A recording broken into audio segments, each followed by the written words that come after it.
आज हम माघ परिचय पढ़ेंगे। ठीक है, कल हमारी क्लास नहीं हुई थी, आज इसको हम कंप्लीट करते हैं। माघ परिचय और श्री माघ की जो रचना है वो मानी जाती है एकमात्र शिशुपाल वध चरितम। ठीक है, मैंने तो इनकी रचनाओं को याद करने का है, मैंने आपको लिखाई दी थी। ये जो रचना है वो किस में शामिल है? बृहत्त्रयी में शामिल है। ये जो रचना है वो किस में शामिल है? बृहत्त्रयी में शामिल है। आपको ये बात याद रखनी है। शिशुपाल वध, तो देखिए शिशुपाल जो है माघ जो है इनका जीवन व्रत यहाँ पर देखते हैं हम। तो माघ का जीवन व्रत देखिए, सबसे पहले तो इनको एक पंक्ति कही है इनके बारे में, काव्येषु माघ है, इनके बारे में कही गई है पंक्ति, एग्जाम में पूछी जाती है। काव्येषु माघ है अर्थात महाकाव्यों के प्रणेता, महाकाव्यों के प्रणेता माने जाते हैं माघ, महाकाव्यों के प्रणेता माने जाते हैं माघ। ठीक है, यानी ये जो पंक्ति है, महाकाव्य तो बहुतों ने लिखे हैं, भारवी ने भी लिखा है, कालिदास ने भी लिखा है, लेकिन जो ये पंक्ति है काव्येषु माघ है, ये किसके लिए प्रयुक्त होती है? केवल और केवल माघ के लिए। ठीक है, इन्होंने देखिए अपने शिशुपाल वध में, ठीक है, किसी भी कवि ने ऐसा वर्णन नहीं दिया है, लेकिन शिशुपाल में माघ ने अपना वर्णन, अपना वंश का यहाँ पर क्या दिए? वर्णन दिया है। तो स्ववंश का वर्णन, स्ववंश का वर्णन दिया है, और कितने पद्यों में दिया है? 5 पद्यों में। ठीक है, 5 पद्यों में अपना परिचय दिया है इन्होंने, माघ ने शिशुपाल वध चरितम के अंत में। ठीक है, तो देखिए हमें इनका जो कहाँ से वर्णन प्राप्त होता है, एक तो शिशुपाल के 5 स्वयं वंश का वर्णन दिया है जो 5 पद्यों में है, एक हमें बल्लाल सेन का भोज प्रबंध है।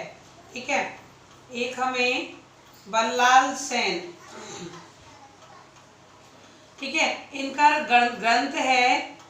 ग्रंथ है भोज प्रबंध। ठीक है, यहाँ से भी हमको क्या प्राप्त होता है? माघ का जीवन परिचय प्राप्त होता है। दूसरे हुए मेरुतुंग, ठीक है, जैन आचार्य माने गए हैं, जैन कवि माने गए हैं मेरुतुंग, और इनकी जो रचना है वो है प्रबंध चिंतामणि। ठीक है, इनकी रचना है प्रबंध चिंतामणि। ठीक है, तो इस प्रकार ये इनकी जीवन व्रत इसमें भी दिया हुआ है। एक है प्रभाकर चंद्र कृत प्रभाक रचितम। ठीक है, ये प्रभाकर हुए हैं एक। ठीक है, तो प्रभाकर का ग्रंथ जो है पुरातन प्रबंध ग्रंथ, पुरातन प्रबंध ग्रंथ। ठीक है, तो इस प्रकार इन तीनों से ही हमें क्या प्राप्त होता है? माघ का जीवन परिचय प्राप्त होता है। ठीक है, तो अब हम देख लेते हैं उनके वर्णन में। जो शिशुपाल के अंत में मुख्य थे, तो वही जो उन्होंने अपना ग्रंथ लिखा है उसमें वर्णन लिखा है, तो मुख्य जो सत्य माना जाएगा वो उसी में से माना जाएगा, क्योंकि उनका वहाँ वर्णन हमें दिखाई देता है। तो माघ के जो पितामह हैं, माघ के पितामह, ठीक है, माघ के पितामह कौन माने गए हैं? सुप्रभदेव।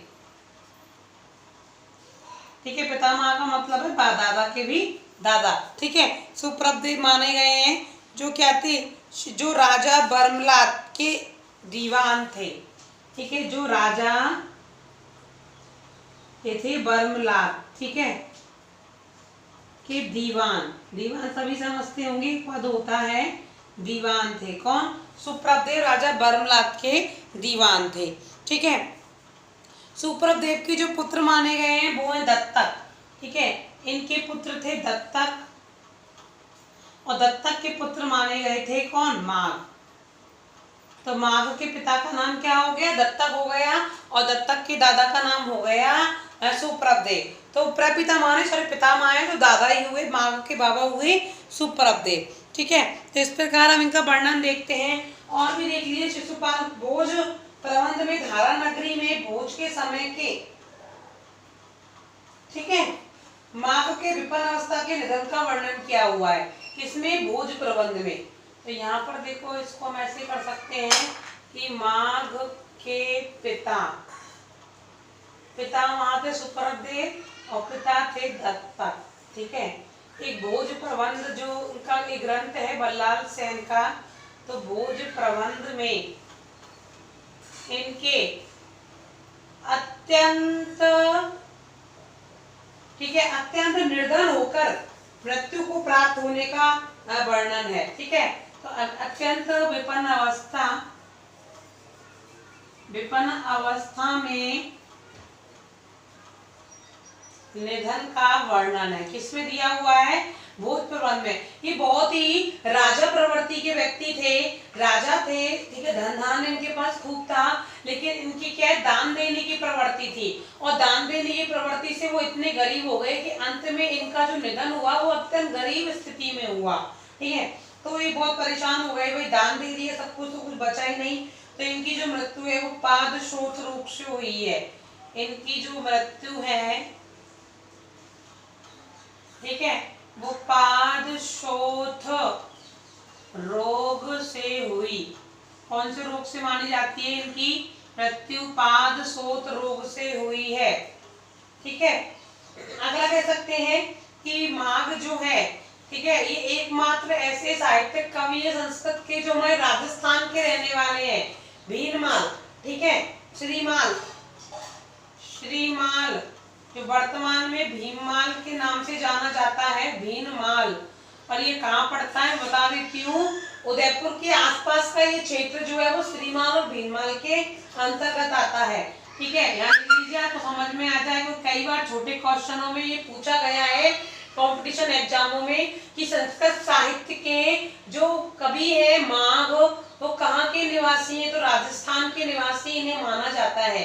ठीक है, तो राजस्थान नामक नगर यानी भीनमाल नामक नगर के रहने वाले थे, नामक नगर के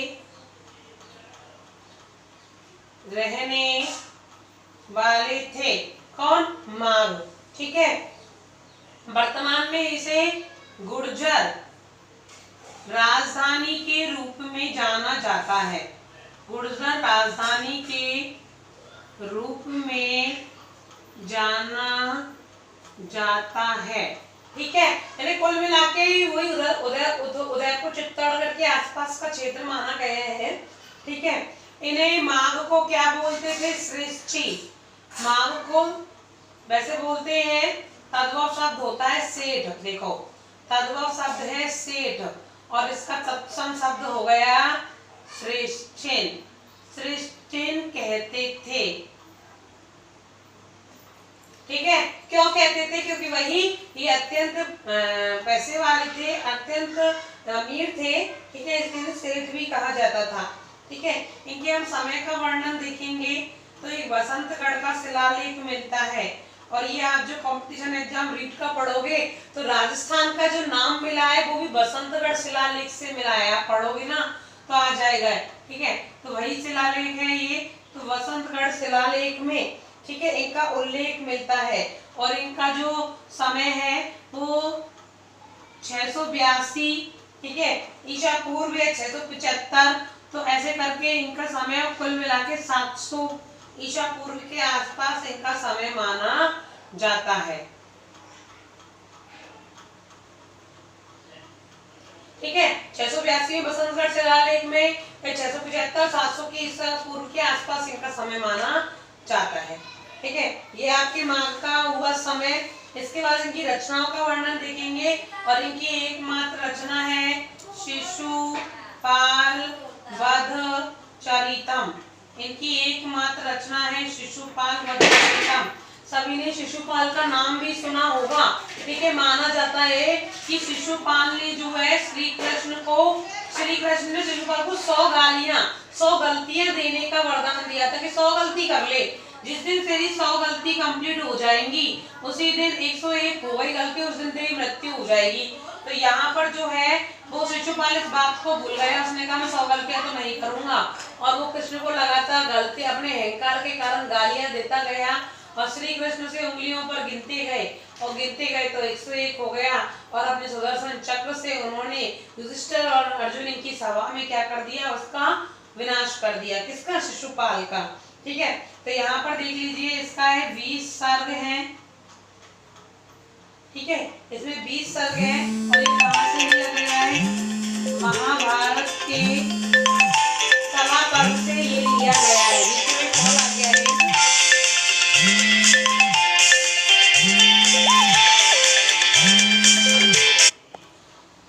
ठीक है, 20 सर्ग और ये महाभारत के कहाँ से लिया गया है? सभा पर्व से ये लिया गया है।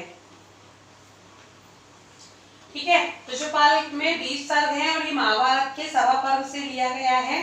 ठीक है, महाभारत सभा पर्व में 35 से और 40 अध्याय के मध्य, 40 अध्याय के मध्य से।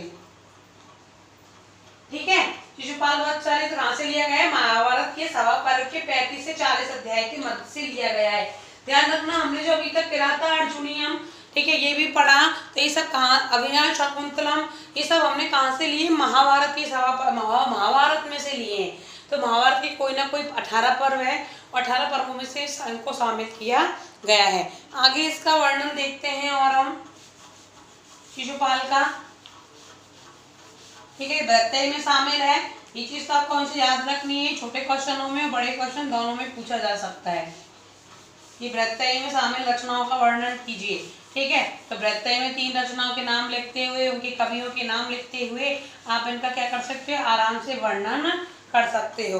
तो शिशुपाल चरित्र। ठीक है, आगे यहाँ पर वर्णन मिलता है, कितने पद हैं?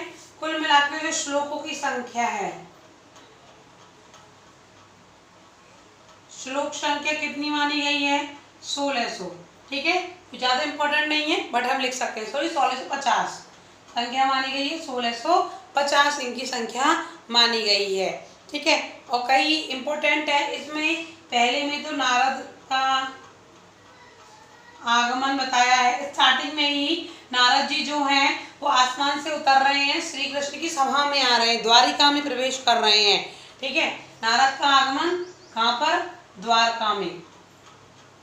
तो पहले सर्ग में ये दिया हुआ है, जो बहुत ही सुंदर इसका वर्णन किया गया है।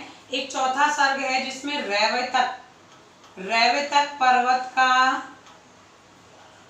मनोहर वर्णन, रैवतक पर्वत का मनोहर वर्णन किया गया है।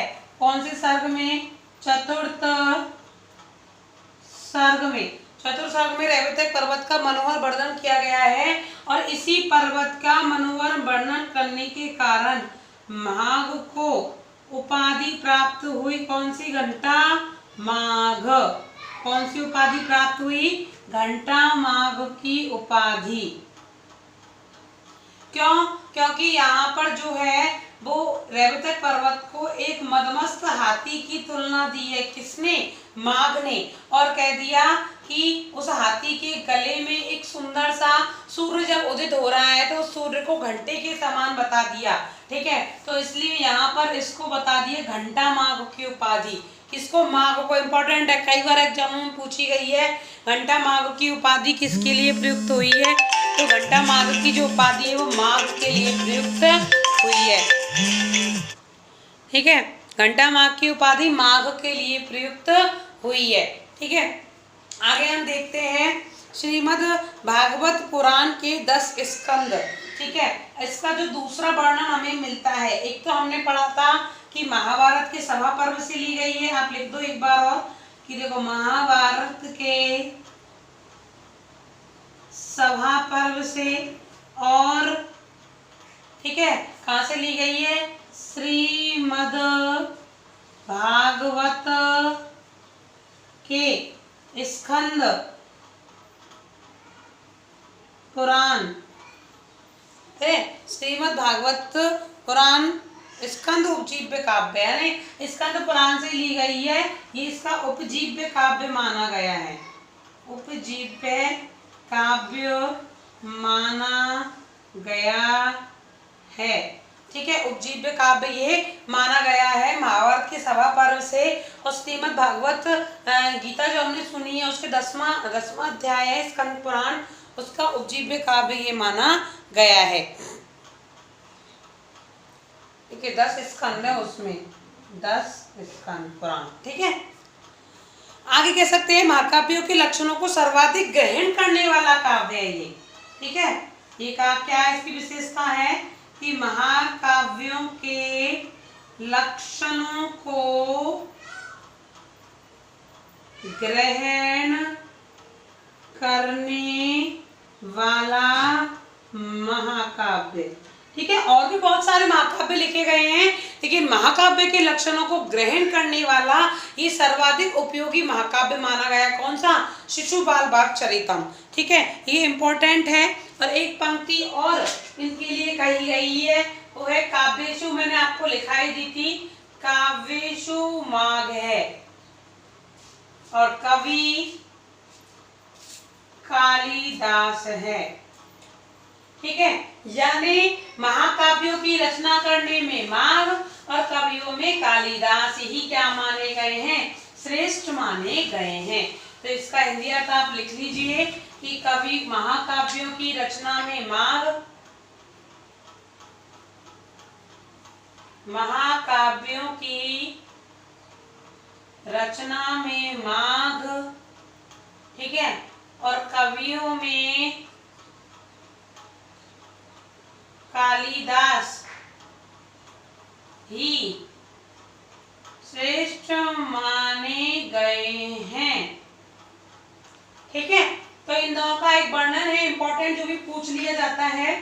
शिशुपाल वध जो चरितम है, शिशुपाल में वीर रस का उद्गम है। ठीक है, रस तो आपने सबने पढ़े होंगे, 11 9 या 11 रस माने जाते हैं, मुख्यतः 9 और 11 रस माने जाते हैं, जिनमें शिशुपाल वध चरितम में वीर रस का वर्णन है। वीर रस का मतलब होता है जब उत्तेजना से भरे हुए, ठीक है, भाव हो, वहां वीर रस होता है। इसमें देखिए जो इसका ग्रंथ का जो प्रारंभ है, ग्रंथ का प्रारंभ श्रीय, श्रीय शब्द से होता है, श्रीय शब्द से होता है। ठीक है, इसका जो मंगलाचरण है, मंगलाचरण वो है वस्तु निर्देशात्मक। इसका जो मंगलाचरण है वो वस्तु निर्देशात्मक है। ठीक है, मंगलाचरण में कई प्रकार के होते हैं, आशीर्वादात्मक, नमस्कारात्मक, वस्तु निर्देशात्मक। तो यहाँ जो महाकाव्य का जो ये मंगलाचरण है वो है वस्तु निर्देशात्मक। ठीक है, इसमें कोई आशीर्वाद या नमस्कार नहीं है। ठीक है, एक गुण और एक आता है, मैंने आपको कल भी पंक्ति लिखाई थी, उपमा कालिदास है, ये बार बार पूछ लिया जाता है एग्जाम में। भारवे अर्थ गौरवम, ठीक है, दंडिन पद लालित्यम, माघे संति त्रयोगुणा। तो देखिए कालिदास में उपमा, कालिदास ने जो है उपमा की अत्यधिक चर्चा की है, वर्णन किया है। भारवी का अर्थ गौरव अत्यंत प्रसिद्ध है, दंडी ने पद लालित्य को महत्ता दी है, जबकि जो माघ है उनमें ये तीनों ही गुण मौजूद है। ठीक है, तो ये बहुत इंपॉर्टेंट हुआ कि छोटा क्वेश्चन ही यहाँ बन गया कि माघे संति त्रयोगुणा स्पष्ट कीजिए, क्योंकि माघ में ये 3 गुण किस प्रकार से हैं। ठीक है, तो हम थोड़ा सा इसका स्पष्टीकरण ऊपर देख लेते हैं। माघे संति त्रयोगुणा, ठीक है, तो आपको तीनों ही गुणों का यहाँ वर्णन करना पड़ेगा इसमें, माघे संति त्रयोगुणा में। तो देख लीजिए, क्या लिखिए, माघे संति त्रयोगुणा। तो माघे संति त्रयोगुणा, तो पहला तो आ गया उपमा। तो उपमा किसके लिए प्रसिद्ध है? कालिदास के लिए, लेकिन माघ में तीनों ही गुण है। तो पहला, ठीक है, तो नवीन चमत्कारी उपमा का विन्यास माघ की विशिष्टता है।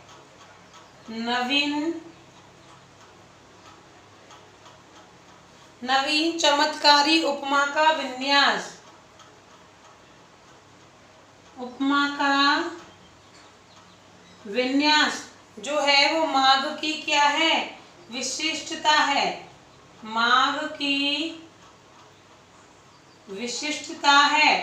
ठीक है, कैसे मैं बताती हूँ। अभी हमने चौथे साल में पढ़ा था रैवतक पर्वत, तो रैवतक पर्वत की क्या दी थी, यहाँ पर हाथी से तुलना की थी, हाथी से तुलना। ठीक है, और उसमें पड़े उसके गले में पड़े हुए घंटे की उपमा सूर्य से कर दी। ठीक है, तो इस प्रकार यहाँ पर जो है उपमा का वर्णन है। 11वां सर्ग जो प्रातःकालीन रंग भरे दृश्यों की झांकी दिखलाता है।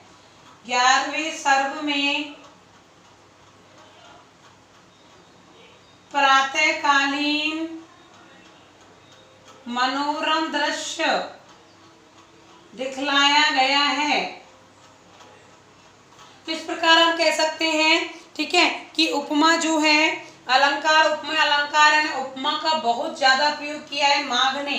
ठीक है, प्रातःकालीन दिवाकर को एक बालक के रूप में चित्रित किया है। प्रातःकालीन दिवाकर को बालक के रूप में चित्रित किया है, बालक के रूप में चित्रित किया। ठीक है, तो इस प्रकार कह सकते हैं कि माघ के अंदर उपमा का गुण मौजूद है। दूसरा हम कह सकते हैं अर्थ गौरव। तो अर्थ गौरव भी देखिए इनका बहुत इंपॉर्टेंट है। हमें बस एक वर्णन क्वेश्चन बन के यहाँ पर आ सकता है हमारा कि माघे संति त्रयो गुणा को स्पष्ट कीजिए। आपको एक तो ये श्लोक याद करना है, उपमा कालिदासस्य भारवे अर्थ गौरवम दंडेन पतलालितम माघे संति त्रयो गुणा। ठीक है, तो हम इनका अर्थ गौरव भी देखते हैं जो भारवी के लिए प्रसिद्ध है, लेकिन माघ में ये उपस्थित है। तो देखिए भारवी की तरह माघ भी भाव गांधीर्य के लिए प्रसिद्ध है, भाव गांधीर्य के लिए प्रसिद्ध। किसकी तरह, भारवी की तरह, क्योंकि अर्थ गौरव किसके लिए माना गया है, भारवी के लिए। ठीक है, लेकिन भाव गांभीर्य जो हमें कहाँ भी दिखाई देता है, शिशुपाल वध में भी दिखाई देता है। और अर्थ गौरव का मतलब होता है अर्थांतर न्यास अलंकार, अर्थांतर न्यास अलंकार। और मैं आपको बता देती हूँ अर्थांतर न्यास अलंकार को पहचानने की एक ही वो है कि जितनी भी उक्तियां आती हैं, उक्तियों को बोल सकते हैं हम कथन। हिंदी में ले लो या संस्कृत में उठा लो।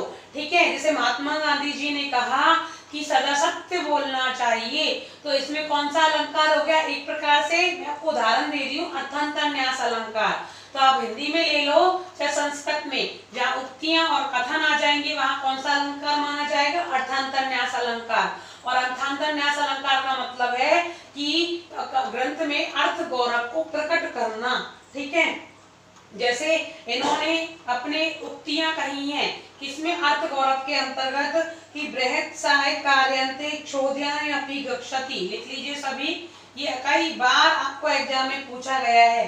तो बृहत् सहाय कार्यान्तम, ठीक है, शोधियानाम अपि गच्छति,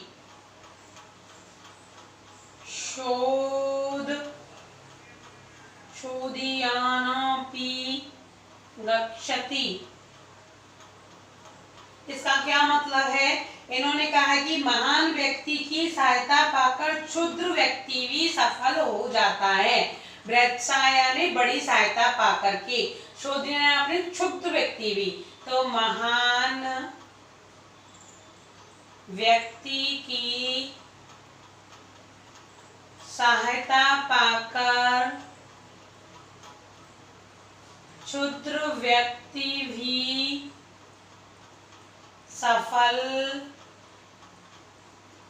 हो जाता है। ठीक है, दूसरे हम कह सकते हैं उक्ति सदाभिमाना निधना ही मानिने। ठीक है, सदाभिमानना मानने धना ही मानने।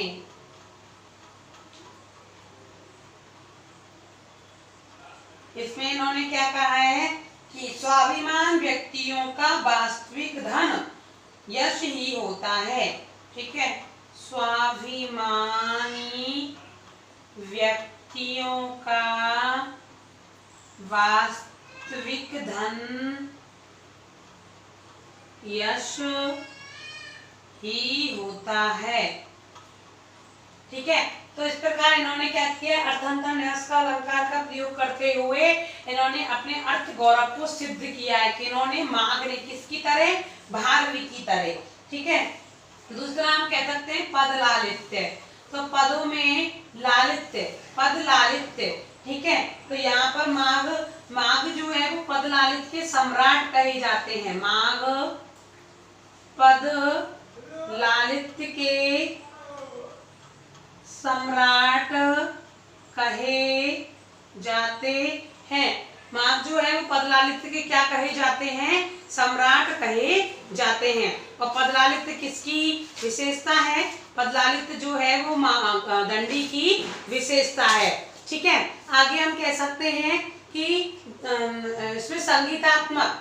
ठीक है, पद लालित्य का मतलब होता है संगीतात्मक विशेषता। पद लालित्य का मतलब है संगीतात्मक विशेषता, संगीत का आनंद हमें जहां मिलता है। ठीक है, उसका यहाँ वर्णन किया है, यानी पदों को मधुरता